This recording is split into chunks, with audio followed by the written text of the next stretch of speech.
নমস্কাৰ মৰমৰ ছাত্ৰ ছাত্ৰীসকল, মৰম লবা হওক। আশা কৰোঁ তোমালোক সকলোৱে কুশলে আছা। এতিয়া আমাৰ অদৃশ্য আতংক মহামাৰী কোভিড-19ৰ কাৰণে আমি সকলোৱে ঘৰত গৃহবন্দী হৈ থাকিবলগীয়া হৈছে। এতিয়া আমি ঘৰত গৃহবন্দী হৈ আছোঁ বুলিয়ে আমি পঢ়া শুনা নকৰিম জানো? গতিকে আমি সকলোৱে জানো যে পঢ়াই পঢ়ে ৰুৱে পাণ, এই তিনিয়ে নিশ্চিন্তে। গতিকে আমি পঢ়া ছাত্ৰ ছাত্ৰীসকলে পঢ়িবই লাগিব, আমাৰ শিক্ষকসকলে পঢ়ুৱাবই লাগিব। গতিকে এইখিনি কাম আমি কৰিব লাগিব। গতিকে আজি আমি চৰকাৰী বিধি মানি এতিয়া বৈদ্যুতিন মাধ্যমৰ যোগেদি কিছুমান তোমালোকক অনলাইন ক্লাছ দি থকা হৈছে।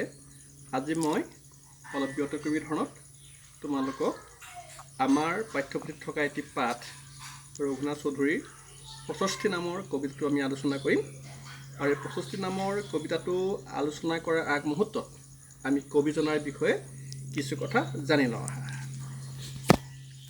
আৰু মই তোমালোক সকলোৰে সহযোগিতা বিচাৰিম। আমি আৰম্ভ কৰোঁ যে জড় জগতত জীৱ জগতত সকলোতে পাওঁ দেখা, মহাবিশ্বজুৰি বিনিংছে যেন আনন্দৰ পূৰ্ণৰেখা।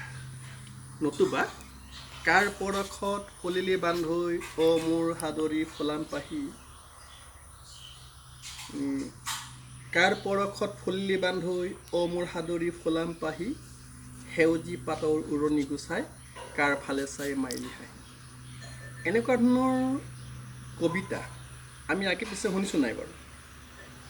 এতিয়া প্ৰকৃতিৰ সৌন্দৰ্যৰ মাজেৰে সুন্দৰৰ আৰাধনা কৰা এনেধৰণৰ কবিতা আমি নিশ্চয় পঢ়িছোঁ ক'ৰবাত। নহ'লেও কি আছে যে প্ৰকৃতিক বৰ্ণনা কৰা এনেধৰণৰ এটা কবিতা, সেয়া হৈছে আমাৰ পাঠ্যপুথিত থকা বিহগী কবি ৰঘুনাথ চৌধুৰীৰ ৬৫ নামৰ কবিতা। মই আগতেই কৈছোঁ যে কবিতাটো আমি আৰম্ভ কৰাৰ আগতে কবিজনাৰ বিষয়ে জানি লওঁ। ঠিক আছে, আমি এতিয়া কবিজনাৰ বিষয়ে কিছু কথা জানি লওঁ। যে অসমীয়া সাহিত্যৰ ৰোমান্টিক যুগৰ এগৰাকী বিশিষ্ট কবি ৰঘুনাথ চৌধুৰী। মূলতঃ প্ৰকৃতিক কেন্দ্ৰ কৰি অসংখ্য কবিতা ৰচনা কৰাৰ বাবে তেখেতক বিহগী কবি বুলি জনা যায়। নলবাৰী জিলাৰ মোকালমোৱা ওচৰৰ লাওপৰা গাঁৱত ১৮৮৯ চনত ৰঘুনাথ চৌধুৰীৰ জন্ম হয়। পিতৃৰ নাম ভোলানাথ চৌধুৰী আৰু মাতৃৰ নাম দয়ালতা চৌধুৰী। ১৯৩৫ চনত তেজপুৰত অনুষ্ঠিত হোৱা অসম সাহিত্য সভা অধিৱেশনৰ সভাপতিৰ আসন তেখেতে অলংকৃত কৰিছিল।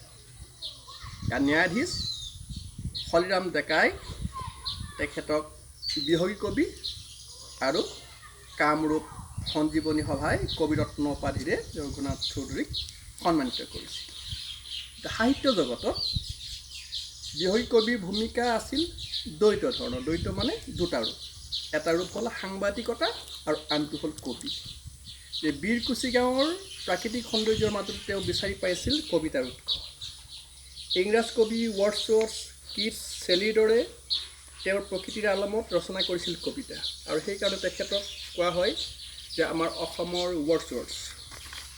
কবি ৰঘুনাথ চৌধুৰীৰ কবিতা প্ৰথমতে প্ৰকাশ পাইছিল জোনাকী, বাঁহী, আলোচনী আদিৰ পাতত।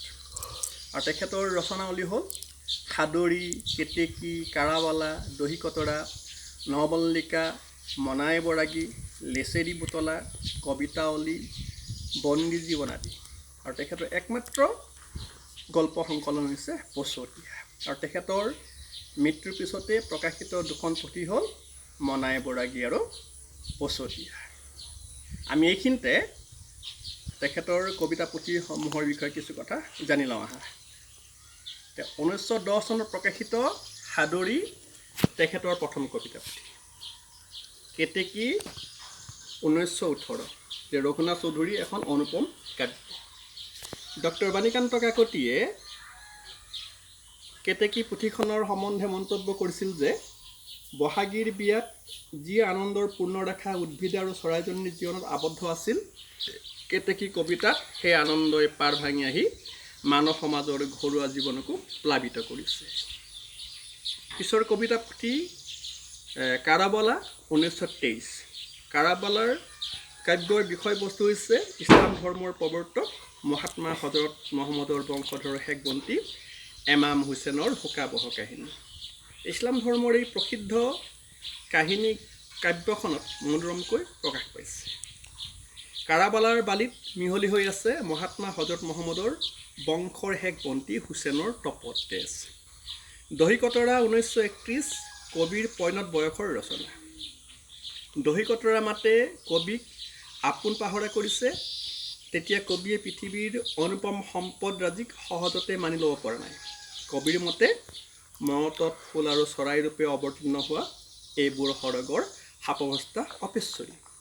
শেহতীয়াকৈ প্ৰকাশ হৈছে নমল্লিকা 1958 আৰু তেখেতৰ নমল্লিকাখন হৈছে কেইটামান দৰাচলতে কথা কবিতা। আমি আগতে উল্লেখ কৰিছিলোঁ যে ৰঘুনাথ চৌধুৰীয়ে সাংবাদিকতাও কৰিছিল আৰু তেখেত আছিল জোনাকী কাকতৰ সহকাৰী সম্পাদক। শিশু আলোচনী মইনা, তাৰপিছতে জয়ন্তী আৰু সুৰভি নামৰ দুখন আলোচনীৰ সম্পাদকৰ দায়িত্ব তেখেতে পালন কৰিছিল। চিৰকুমাৰ বিহগী কবি পৰলোকপ্ৰাপ্তি ঘটে 1987 চনৰ 18 নৱেম্বৰ তাৰিখে। অসমীয়া ভাষাৰ সাহিত্যৰ বুৰঞ্জীত নাম ৰাখি যোৱা কবিৰত্নৰ আদৰ্শৰে উঠি অহা চামৰ বাবে শক্তিৰ উৎস হৈ চিৰদিনলৈ থাকিব। এতিয়া আমি কবিজনাৰ আজি যিখিনি আলোচনা কৰিলোঁ সেই বিষয়ে জানি লওঁ যে কবিজনাৰ ৰঘুনাথ চৌধুৰীৰ জন্ম হৈছিলে 1879 চনৰ এপ্ৰিল মাহত আৰু তেখেতৰ মৃত্যু হৈছিলে 1967 চনৰ 18 নৱেম্বৰ তাৰিখে। আৰু পিতৃৰ নাম ভোলানাথ চৌধুৰী, মাতৃৰ নাম দয়ালতা। তেখেতৰ জন্মস্থান আছিলে কি নলবাৰী জিলাৰ লাওপাৰা। আৰু ৰঘুনাথ চৌধুৰীৰ প্ৰথম কবিতা পুথি সাদৰী 1913 আৰু দ্বিতীয়খন হৈছে কেতেকী, যিখন কাব্যৰ বিষয়ে ডক্টৰ বাণীকান্ত কাকতিয়ে খুব ধুনীয়া কথা এষাৰ কৈছিলে। তৃতীয় হৈছে কাৰাবালা 1923 ইছলাম ধৰ্মৰ প্ৰৱৰ্তক এমাম হুছেইনৰ শোকাবহ কাহিনী। আৰু দহিকতৰা 1931 যে পৈণত বয়সত ৰচনা কৰা এখন কবিতা পুথি, যিখন কবিতা পুথিত তেখেতে ৰঘুনাথ চৌধুৰীয়ে চৰাইবিলাকক সাপৱস্থা অপেশ্বৰীৰ লগত তুলনা কৰিছে। আৰু নমল্লিকা হ'ল তেখেতৰ শেহতীয়া প্ৰকাশ, য'ত নেকি কথা কবিতা। আৰু সাংবাদিকতা কৰাৰ কি আছিলে জোনাকী কাকতৰ তেখেত আছিলে সহকাৰী সম্পাদক। মইনা নামৰ শিশু আলোচনীখনৰ তেখেত সম্পাদক আছিলে। তাৰোপৰি তেখেতে সম্পাদনা কৰিছিলে আলোচনী জয়ন্তী সুৰভি আদি। আৰু তেওঁৰ মৃত্যুৰ পিছত প্ৰকাশিত দুখন পুথি হ'ল মনাই বৰাগী আৰু কবিতা সংকলন, এখন গল্প সংকলন পচতীয়া। এতিয়া আমি এইখিনিতে কিছু কথা গৃহকৰ্ম আমি জানি লওঁচোন যে ৰঘুনাথ চৌধুৰীক কিয় বিহগী কবি বুলি কোৱা হয়।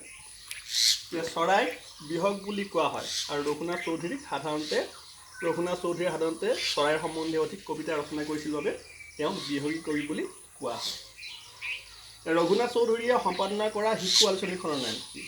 ৰঘুনাথ চৌধুৰীয়ে সম্পাদনা কৰা শিশু আলোচনীখনৰ নাম মইনা। যে বিহগী কবিৰ প্ৰথম প্ৰকাশিত পুথিখনৰ নাম কি? যে বিহগী কবিৰ প্ৰথম প্ৰকাশিত পুথিখন হ'ল 1910 চনত প্ৰকাশিত সাদৰী নামৰ কবিতা পুথি। ৰঘুনাথ চৌধুৰীৰ মৃত্যুৰ পিছত প্ৰকাশিত পুথি দুখনৰ নাম কি? যে ৰঘুনাথ চৌধুৰীৰ মৃত্যুৰ পিছত প্ৰকাশিত পুথি হৈছে কি? যে গল্প সংকলন পচতীয়া আৰু মনাই বৰাগী। আৰু ৰঘুনাথ চৌধুৰীৰ কবিতাবোৰ কোন কোন কাকত আৰু আলোচনীত প্ৰকাশ পাইছিল? যে ৰঘুনাথ চৌধুৰীৰ কবিতাসমূহ জোনাকী, আলোচনী, বাহী আদি আলোচনীত প্ৰকাশ পাইছিল। ৰঘুনাথ চৌধুৰীয়ে সম্পাদনা কৰা আলোচনীসমূহৰ নাম কি কি? যে ৰঘুনাথ চৌধুৰীয়ে সম্পাদনা কৰা আলোচনী কেইখন হ'ল কি? শিশু আলোচনী মইনা, জয়ন্তী আৰু সুৰভি। ৰঘুনাথ চৌধুৰীক বিহগী কবি উপাধিৰে কোনে বিভূষিত কৰিছিল?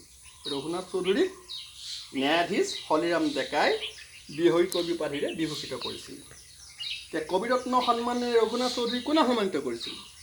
কামৰূপ সঞ্জীৱনী সভাই ৰঘুনাথ চৌধুৰীক কবিৰত্ন সন্মানেৰে সন্মানিত কৰিছিল।